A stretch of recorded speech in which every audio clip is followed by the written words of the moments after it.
2025 সালের প্রথম 7 মাসে দেশে শিশু ধর্ষণের ঘটনা 2024 সালের একই সময়ের তুলনায় প্রায় 75% বেড়েছে বলে রিপোর্ট প্রকাশ করেছে আইন ও সালিশ কেন্দ্র।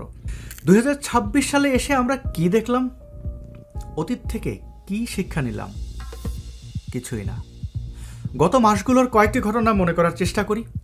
চট্টগ্রামের সীতাকুণ্ড বোটানিক্যাল গার্ডেন ও ইকো পার্কের গভীর অরণ্যে 7 বছর বয়সী ইরাকে গলা কাটা অবস্থায় লোকালয়ে এসে বাঁচার জন্য সাহায্য চাইতে আমরা দেখেছি। ঘাতক ছিল তারই প্রতিবেশী। দেখেছি নেত্রকোনায় 30 কেজি ওজনের 11 বছরের শিশুর পেটে 8 মাসের বাচ্চা। ধর্ষণ করেছেন তারই মাদ্রাসার হুজুর। পল্লবীতে 8 বছরের শিশু রাশমিকাকে ধর্ষণ শেষে গলা কেটে হত্যা করেছে তারই প্রতিবেশী। সিলেটের জৈন্তাপুরে 11 বছর বয়সী মেয়েকে ধর্ষণ করেছেন তারই পিতা।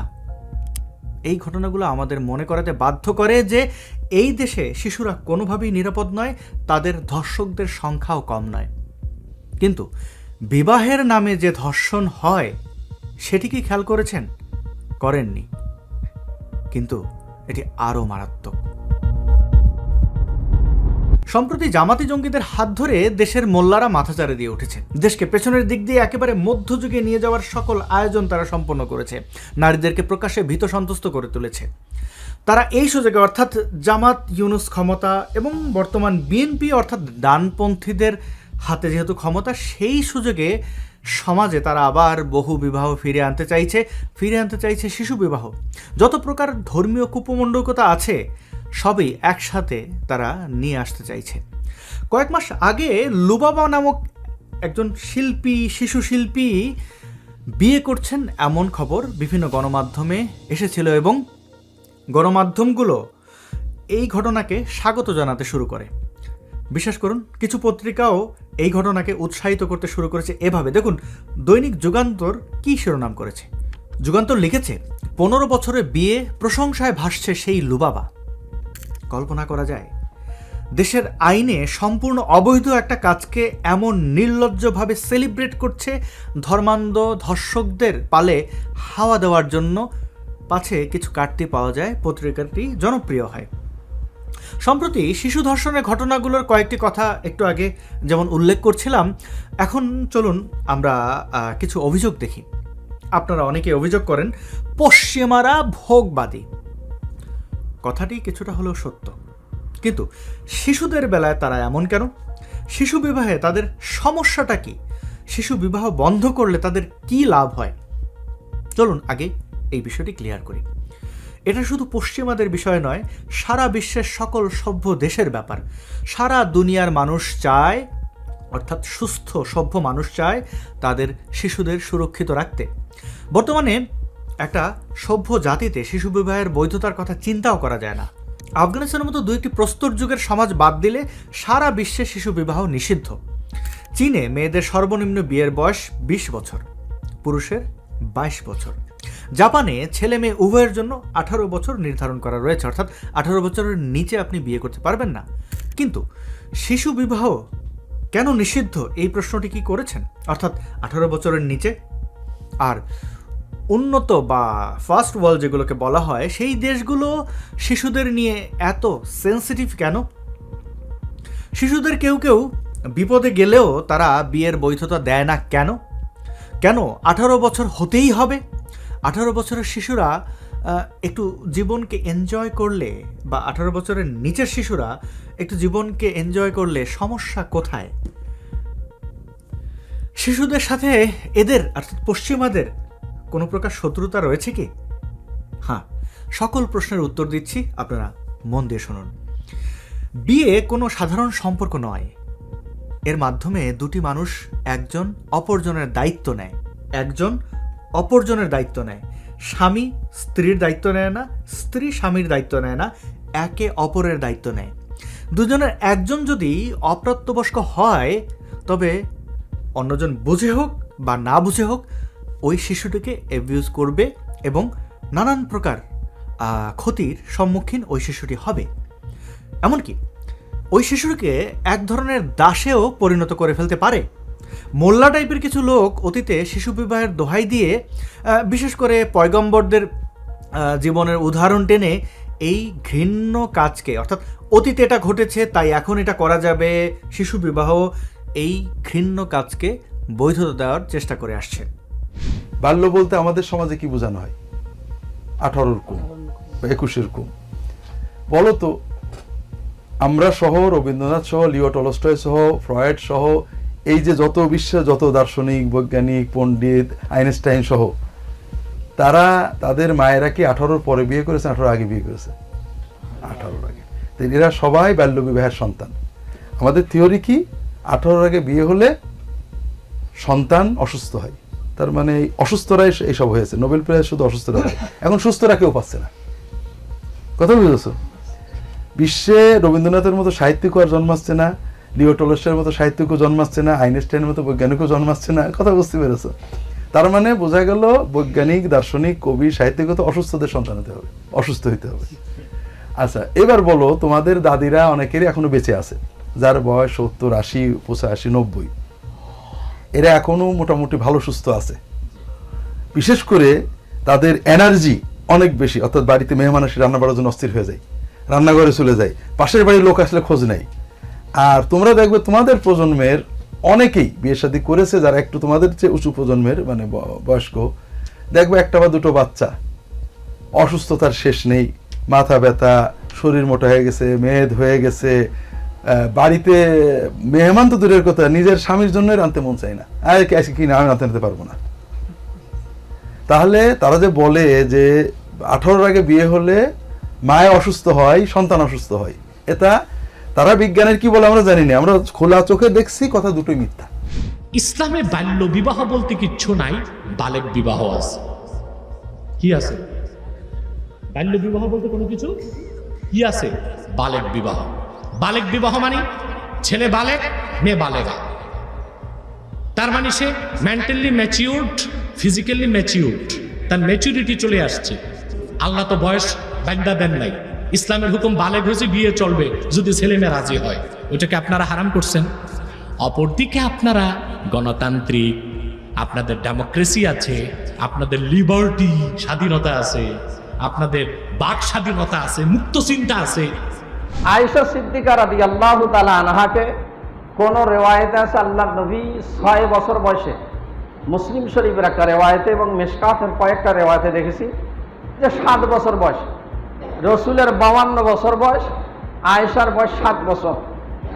এই 7 বছরের মেয়েকে আল্লাহ রসুল বিবাহ করেছেন।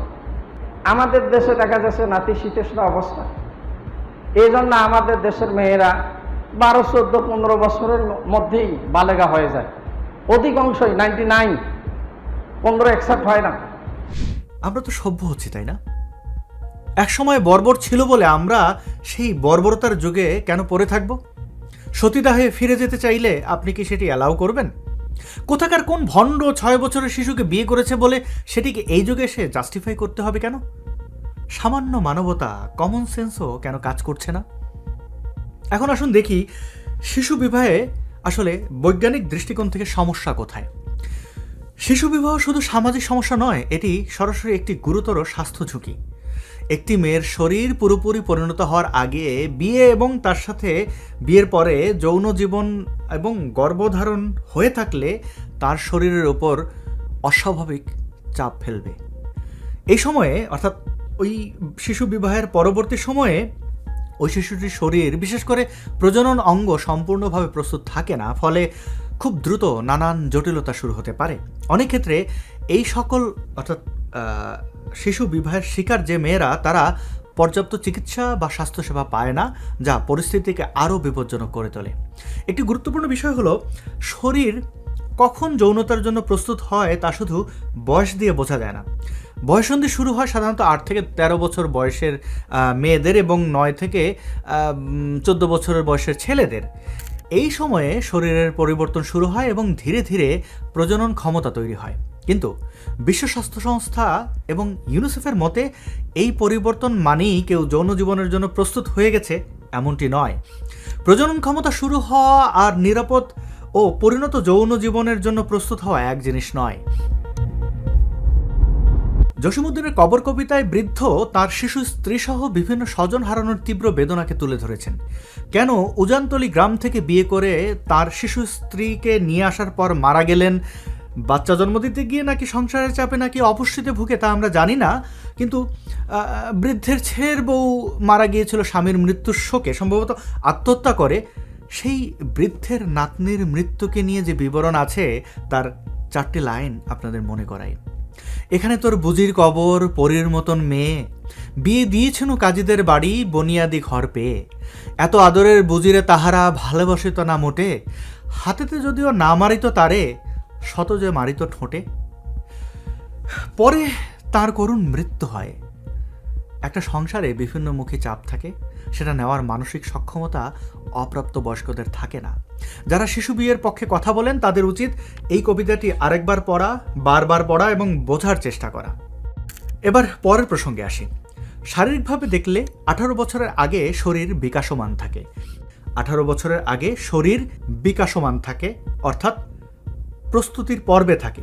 বিশেষ করে মেয়েদের ক্ষেত্রে পেলসিভ বা শ্রেণীচক্র পুরোপুরি তৈরি হতে সময় লাগে, যা নিরাপদ গর্ভধারণ ও প্রসবের জন্য খুবই গুরুত্বপূর্ণ। তাই কম বয়সে গর্ভধারণ জটিলতার ঝুঁকি অনেক বেশি থাকে। বিশ্ব স্বাস্থ্য সংস্থার তথ্য অনুযায়ী 15 থেকে 19 বছর, আবার বলছি 15 থেকে 19 বছর বয়সী মেয়েদের মৃত্যুর অন্যতম প্রধান কারণ হলো গর্ভাবস্থা এবং প্রসবজনিত জটিলতা। এই বয়সে এক্লাম্পসিয়া, উচ্চ রক্তচাপ, রক্তক্ষরণ এবং সংক্রমণের ঝুঁকি তুলনামূলক বেশি হয়ে থাকে এবং প্রসব অনেক সময় দীর্ঘ ও জটিল হয়ে ওঠে। এখানে বয়স একটু লক্ষ্য করুন, 15 থেকে 19 বছর। 15 থেকে 19 বছর আপনারা এর আগে বাচ্চা নেবেন না। আপনাদেরকে দেখাই ওয়ার্ল্ড হেলথ অর্গানাইজেশন কি বলছে। Adolescent mothers, aged 10 to 19 years, face higher risks of eclampsia, puerperal, endometritis, and systemic infections than women aged 20 to 24 years, and babies of adolescent mothers face higher risks of low birth weight, preterm birth, and severe neonatal condition. এই ভিডিওর ডেসক্রিপশনে 5টি link দিলাম, আপনারা বিস্তারিত নিজ দায়িত্বে পড়ে নিতে পারেন। এখানে আমি সুনির্দিষ্ট কিছু বিষয় উল্লেখ করছি। অপরিণত শরীরের কারণে অবস্টেট্রিক ফিস্টুলা নামের একটি গুরুতর সমস্যা দেখা দিতে পারে। দীর্ঘ সময় বাধাপ্রাপ্ত প্রসব হলে শরীরের ভেতরের টিস্যু ক্ষতিগ্রস্ত হয়ে মূত্রথলি এবং যোনিপথের মধ্যে অস্বাভাবিক সংযোগ তৈরি হয়। এর ফলে অনিয়ন্ত্রিতভাবে মূত্র বা মল বের হতে থাকে।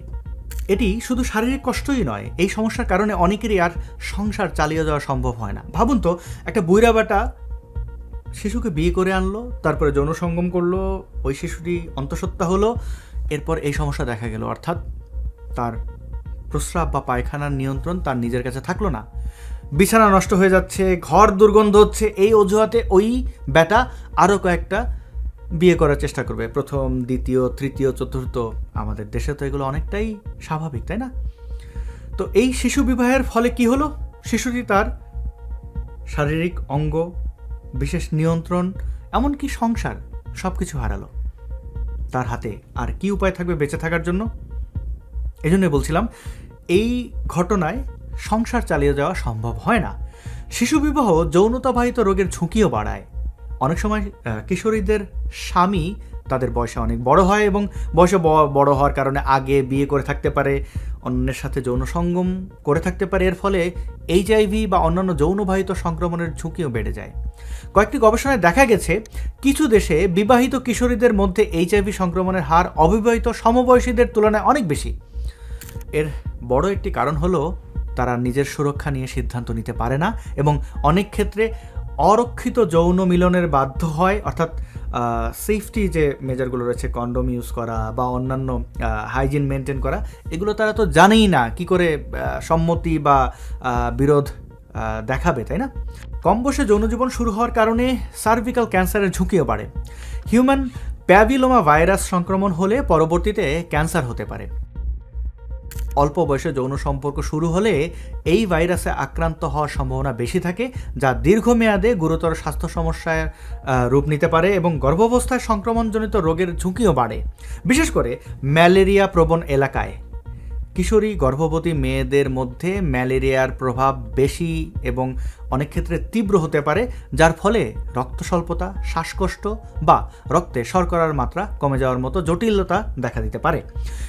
এগুলো মা ও ভ্রূণ উভয়ের ক্ষেত্রেই বিপজ্জনক। অর্থাৎ শুধু মাই আক্রান্ত নয়, যেই ব্যক্তি এরকম শিশু বিবাহ করে সন্তান নেওয়া বা বংশ বড় করার চিন্তা করছেন, তার বংশ কিন্তু আর বড় হয় না, বরং বংশের বাতি নিভে যায়। এটা শুধু মায়েরই নয়, শিশুর জন্য অনেক বেশি ঝুঁকি থাকে, তাই না? কারণ এই রোগ নিয়ে যদি শিশুটি কোনোভাবে বেঁচেও যায়, তাহলে পরবর্তীতে তার মৃত্যু হওয়ার সম্ভাবনা অনেক বেড়ে যায়। 18 বছরের কম বয়সী মায়েদের সন্তানদের মধ্যে অকাল জন্ম, কম ওজন এবং মৃত্যুর হার বেশি দেখা যায়। অনেক ক্ষেত্রে এইসব শিশুর বৃদ্ধি স্বাভাবিক হয় না, যাকে স্টান্টিং বলা হয়। এর ফলে তাদের শারীরিক ও মানসিক বিকাশ বাধাগ্রস্ত হয়, যা ভবিষ্যতে দীর্ঘমেয়াদী প্রভাব ফেলে। মানসিক দিক থেকেও প্রস্তুতি খুবই গুরুত্বপূর্ণ। কিশোর বয়সে মস্তিষ্কের যে অংশ সিদ্ধান্ত নেওয়া, ঝুঁকি বোঝা এবং দীর্ঘমেয়াদী ফলাফল বিবেচনা করে, তা তখন পুরোপুরি পরিণত হয় না। এই কারণে অনেক সময় তারা চাপ, ভয় বা আবেগের মাধ্যমে সিদ্ধান্ত নেয়। সুস্থ ও নিরাপদ যৌন জীবনের জন্য প্রয়োজন সচেতনতা, নিজের অধিকার বোঝা এবং সম্পর্কের মধ্যে সমতা, যা সাধারণত প্রাপ্তবয়স্ক হওয়ার পরেই ভালোভাবে গড়ে ওঠে। দুঃখজনক হলেও সত্য, আমাদের বাংলাদেশে শিশুদেরকে যৌন শিক্ষা দেওয়া হয় না। যৌন শিক্ষা মানে কিভাবে সেক্স করতে হবে সেই শিক্ষা নয়, কোথাও এটি শেখানো হয় না। বরং শিশু বয়সে যৌনতা থেকে বিরত কিভাবে থাকতে হবে, কিভাবে নিরাপদ থাকতে হবে সেগুলো শেখানো হয়, অথচ ধর্মান্ধরা বোঝে উল্টোটা। এর কারণ সম্ভবত তাদের মাথায় বা মস্তিষ্কে সারাক্ষণ শুধু সেক্স আর সেক্স ঘোরে। কতটা সংকীর্ণ তাদের চিন্তাধারা তা এই নির্বুদ্ধিতা থেকেই বোঝা যায়। এখন শুনুন এক মোল্লার ওয়াজ, দেখুন শিশু বিয়েকে সমর্থন করে সে কি বলছে। বলে যে 18 বছর আগে বিয়ে করতে পারবেন না, ঠিক 18 বছর হলে বিয়ে করতে পারবেন। আমি জানি না, তাহলে 18 বছর ধরেন 10 দিন আগে আপনার বয়স 18 হয় নাই, 10 দিন পরে এমন কি ঘটনা ঘটে গেল যে আপনি এখন বিয়ের উপযুক্ত? কি করছে এরকম? তার মানে পুরা ফিলোসফির একটা ভুয়া ফিলোসফি। মানে বয়স কেন 18তে নির্ধারণ করে দেওয়া হয়েছে তা সে জানেই না। এদেরকে কি করা যায় বলুন তো? এই মোল্লাটি যুক্তি দিচ্ছে যে 18 বছরের কয়েকদিন আগেও তো শিশু বড় হয়ে যায়, তাহলে একেবারে 18তেই কেন বিয়ে করতে হবে? এর আগে অর্থাৎ 1 বছর আগে, 6 মাস আগে, একদিন আগে বিয়ে করলে সমস্যা কোথায়? আপনারা 1 বছর আগেই বিয়ে দিয়ে দিতে পারেন। আপনাদেরকে আগেও WHO অর্থাৎ ওয়ার্ল্ড হেলথ অর্গানাইজেশনের গবেষণা নিয়ে বলেছি, সেখানে পরিষ্কার যে অন্তত 19 বছর বয়সের আগে সন্তান নিতে গেলে ঝুঁকি রয়েছে। সেই হিসেবে 18 বছরে বিয়ে অ্যালাউ করা যায়, কারণ 18 বছরে বিয়ে হলে তার সন্তান প্রসব করতে করতে 19 হয়ে যাবে। যে কোনো কিছু কিন্তু আইন দিয়ে সীমাবদ্ধ করে দিতে হয় এবং একটা সুনির্দিষ্ট বয়সকে যৌক্তিকভাবে উপস্থাপন করা হয়, যৌক্তিকভাবে সময় বেঁধে দেওয়া হয়। যেমন 18 বছর বয়সের একদিন কম হলেও কিন্তু আমরা ভোট দিতে পারি না। একটা নির্দিষ্ট বয়সের বেশি হলে আপনি সরকারি চাকরি আর করতে পারেন না। একটা নির্দিষ্ট বয়সের বেশি হলে আপনি আর BCS দিতে পারবেন না। শিশু বিবাহ একটি মেয়ের মানসিক স্বাস্থ্যের উপরে গভীর এবং দীর্ঘস্থায়ী প্রভাব ফেলে, যদিও তা অনেক সময় আমাদের চোখে পড়ে না। সেক্ষেত্রে তাদের বয়স সুনির্দিষ্ট হওয়াটা অত্যন্ত জরুরি। যে বয়সে তারা স্কুলে যাওয়ার কথা, বন্ধুদের সাথে সময় কাটানো এবং নিজের পরিচয় গড়ে তোলার কথা, সেই সময় তাকে হঠাৎ করে সম্পূর্ণ নতুন অচেনা পরিবেশে পাঠানো হয়, ফলে সে নিজেকে একা মনে করে, বিচ্ছিন্ন মনে করে। গবেষণায় দেখা গেছে শিশুদের মধ্যে বিষণ্ণতা ও দীর্ঘস্থায়ী উদ্বেগের হার বেশি থাকে, কারণ তারা নতুন পরিবেশে মানিয়ে নেওয়ার চাপ, অচেনা সম্পর্কের ভয় এবং নিজের জীবনের উপরে নিয়ন্ত্রণ হারানোর অনুভূতির মধ্যে দিয়ে নিজের জীবন পার করে। অনেকেই নতুন পরিবারে গিয়ে প্রত্যাখ্যাত হয় বা অবহেলিত বোধ করে, ফলে একাকিত্ব আরও বাড়ে এবং তার স্বাভাবিক সামাজিক বিকাশের সুযোগ থেকে তাকে বঞ্চিত করা হয়। জোরপূর্বক বা অনিচ্ছাকৃত যৌন সম্পর্ক এবং ঘরোয়া সহিংসতার কারণে মানসিক ট্রমা তৈরি হতে পারে এবং যা কখনো কখনো PTSD পর্যন্ত গড়ায়।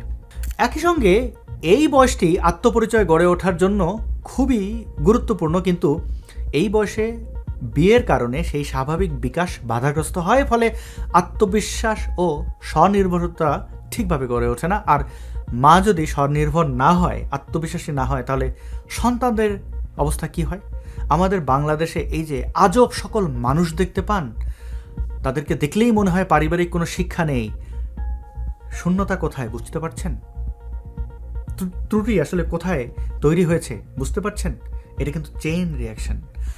আন্তর্জাতিক সংস্থাগুলো বলছে শিশুবধূরা ঘরোয়া সহিংসতার কারণে বেশি ঝুঁকিতে থাকে এবং যা তাদের মানসিক স্বাস্থ্যের উপরে আরও নেতিবাচক প্রভাব ফেলে, এবং এই সমস্যাগুলো অনেক সময় সারা জীবনের জন্য থেকে যায়, অর্থাৎ স্থায়ী হয়ে যায়। কারণ ছোটবেলার মানসিক ট্রমা কিন্তু সারা জীবন বয়ে বেড়াতে হয় অনেক ক্ষেত্রে। একটা কুযুক্তি শোনা যায়, আমাদের দাদা দাদি নানা নানিরা অল্প বয়সে বিয়ে করে সুখী হয়েছিল, অনেক সন্তান জন্ম দিয়েছিল, এবং এটা আমাদের করতে হবে। আপনাদেরকে একটি গ্রাফ দেখাই, তাকান।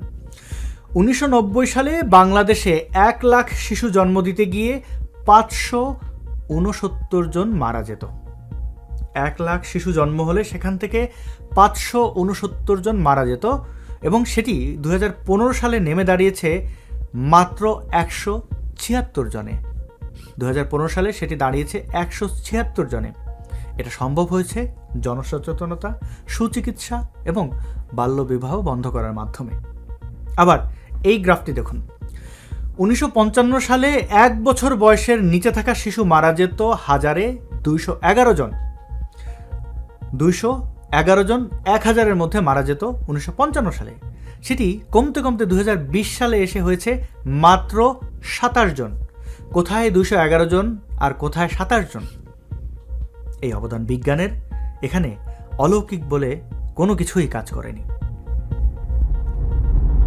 খুব বেশি তথ্য না দিয়ে আরেক মুমিন মুসলমানদের দেশ ইয়েমেনের দুটো খবর দেখাই। একটা 8 বছরের শিশুকে 40 বছর বয়সের পুরুষের কাছে বিয়ে দেওয়ার পরে ব্লিডিং হয়ে বাসর রাতেই শিশুটির মর্মান্তিক মৃত্যু হয়। খেয়াল করে দেখুন।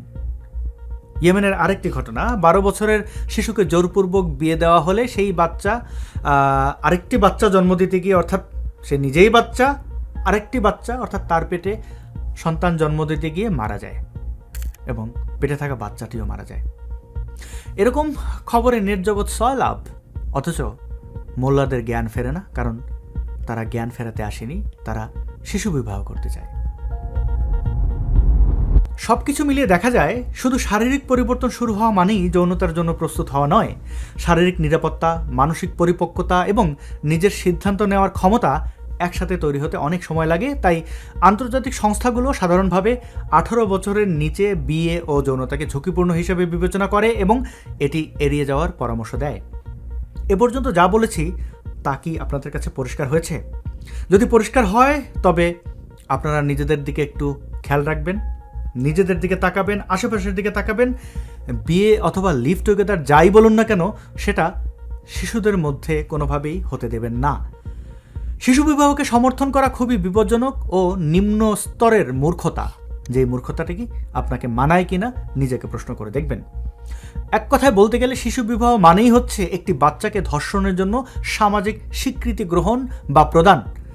আপনার সন্তানকে ধর্ষকের হাতে তুলে দেবেন না। আপনার সন্তানকে কখনোই ধর্ষকের হাতে তুলে দেবেন না, সেটা হোক বিয়ের নামে, প্রেমের নামে, যে কোনো পন্থায়। আপনি আপনার শিশুর অধিকার, আপনার শিশুর ভবিষ্যৎ নিশ্চিত করবেন। ভিডিওটি এখানেই শেষ করছি প্রিয় বন্ধুগণ। আপনাদের কাছে আমার এই নির্মাণটি সমাজের জন্য যদি ইতিবাচক মনে হয় তাহলে কন্যা শিশুর বাবা মায়ের কাছে শেয়ার করে তাদেরকে সচেতন করতে সাহায্য করবেন। যারা কন্যা শিশুর সন্তান হবেন এমন সম্ভাবনা রয়েছে তাদেরকে অগ্রিম জানাবেন। অনেক ধন্যবাদ সাথে থাকার জন্য। আবার দেখা হবে নতুন কোনো প্রসঙ্গে। আজকের মতো এখানেই বিদায়।